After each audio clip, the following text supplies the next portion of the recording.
सावंत कुटुंब जागेवरती ठार झाले असते मित्रांनो त्या दिवशी, जर स्वामी समर्थ महाराजांचा आशीर्वाद त्यांच्यासोबत नसता. मित्रांनो, सावंत कुटुंब हे पुण्याला येत होते. पुण्याला येत असताना मित्रांनो, एक नवले ब्रिज म्हणून एक ब्रिज आहे पुण्यामध्ये सुप्रसिद्ध, जो अपघातासाठी ओळखला जातो. इथे इतक्या प्रकारचे अपघात होतात की त्या दिवशी हा अपघात झाला असता तर हे कुटुंब पूर्णपणे जागेवरती केलं असतं. नमस्कार, मी तुमचा विकास आणि तुमच्यासाठी घेऊन आलेलो आहे स्वामी अनुभव. आम्हाला काल मेलमार्फत एक अशी गोष्ट आढळली की एक कुटुंब पूर्णपणे अपघातातनं वाचलेलं आहे, ते पण श्री स्वामी समर्थांच्या आशीर्वादामुळे.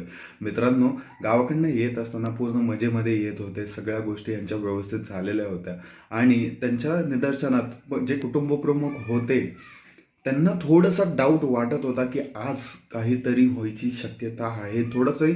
कारण चांगला टाईम गेला की थोडं वाईट होतं, पण एवढं वाईट येईल असं वाटलंच नव्हतं. मित्रांनो, कुटुंब हे गावाकडनं येत होतं आणि चांगल्या ह्याच्यामध्ये येत होतं की एक हशीखुशीचा माहोल होता या चौघांमध्ये आणि कुठे थांबायचं, जेवायचं, ह्या सगळ्या गोष्टी ह्यांच्यात चाललेल्या होत्या. मित्रांनो, नवले ब्रिज हा पुण्यातला असा एक शापित ब्रिज म्हणला तरी चालेल, कारण इथे इतक्या प्रकारचे ॲक्सिडेंट होतात की आपण बोलू पण शकत नाही, तसे ॲक्सिडेंट इथे होतात. तर यांची गाडी जी आहे मित्रांनो, नवले ब्रिजवरती आली. नवले ब्रिजवरती आली आणि तेवढ्या ह्याच्यामध्ये जो गाडीचा ब्रेक आहे तो अचानकच फेल झाला. त्यांना हे समजत नव्हते की हा गाडीचा ब्रेक फेल कसा झाला.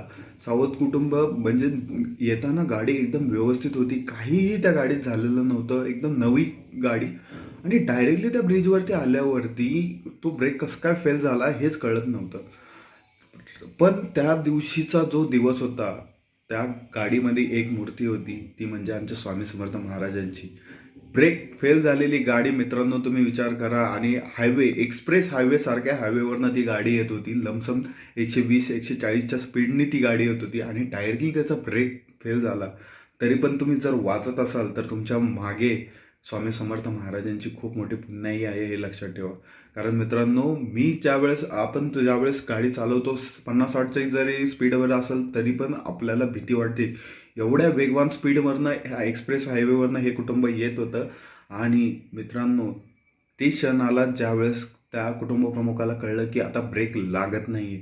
ब्रेक लागत नाही हे बघितल्यावरती ते पूर्णपणे बेचैन झाले आणि इतक्या जोरामध्ये त्यांनी गाडी कशी कंट्रोल करायची. गाडी इकडे जात होती, गाडी तिकडे जात होती, असं पूर्ण कंट्रोलच होत नव्हती पूर्ण गाडी.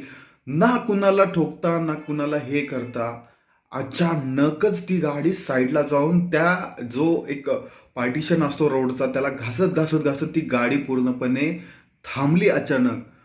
हे आश्चर्यजनक होतं मित्रांनो की 140च्या स्पीडची गाडी ती अचानक आहे ना थांबू शकते, आणि ते पण साईडला जाऊन. त्यांनी साईडला केलेली गोष्ट, पण एवढ्या वेगवान स्पीडमधनं हे असून, ब्रिजवर असून ती गाडी ना त्या नदीमध्ये पडलीच ना त्या ह्याच्यामध्ये काय झालं, आणि ती टोटली ती घासत घासत स्लो झाली. मित्रांनो, आश्चर्यचकित हे होतं की त्या ब्रिजवरनं सगळे एकतर ते खाली पडतात, नाहीतर ऍक्सिडेंट होऊन जागेवर ठार होतात. अख्खं सावंत कुटुंब त्या ऍक्सिडेंटमध्ये वाचलं होतं मित्रांनो. स्वामी समर्थ महाराज त्या दिवशी होता गुरुवार, आणि त्या गुरुवाराला महाराजांची पूजा अर्चा करणारं हे कुटुंब, महाराजांच्या प्रत्येक गोष्टीमध्ये सामील होणारं हे कुटुंब एवढ्या मोठ्या अपघातातनं कसं वाचलं हे कुटुंब प्रमुखालाच कळत नव्हतं की एवढ्या मोठ्या स्पीडमध्ये ते येत होते. आणि अचानक गाडी साईड, त्यांच्या फक्त एवढं डोक्याला आलं की मला गाडी साईडला घ्यायला पाहिजे, आणि त्यांनी घेतली. पण मित्रांनो, जरी गाडी साईडला घेतलं तरी ती गाडी डायरेक्टली नदीमध्ये पडू शकली असती, पण तसं काही नाही झालं. गाडी अचानक थांबली आणि थांबून मित्रांनो, सावंत कुटुंब अख्खच्या अख्खं वाचलं. तर आपल्याला एवढंच निष्कर्ष लक्षात येतो की स्वामी, जरी तुम्ही आहे ना कुठेही काहीही किती अडचणीत असाल तर तुम्हाला स्वामी त्यातनं बाहेर काढतील.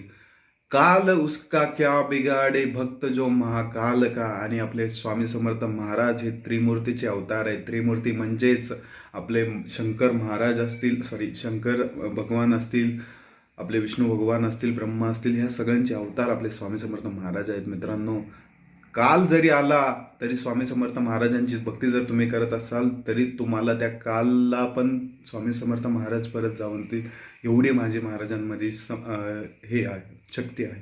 तर मित्रांनो, आजच्या भागात एवढंच. भेटूया पुढच्या भागात. नमस्कार, जय हिंद, जय श्री स्वामी समर्थ, जय श्री स्वामी समर्थ.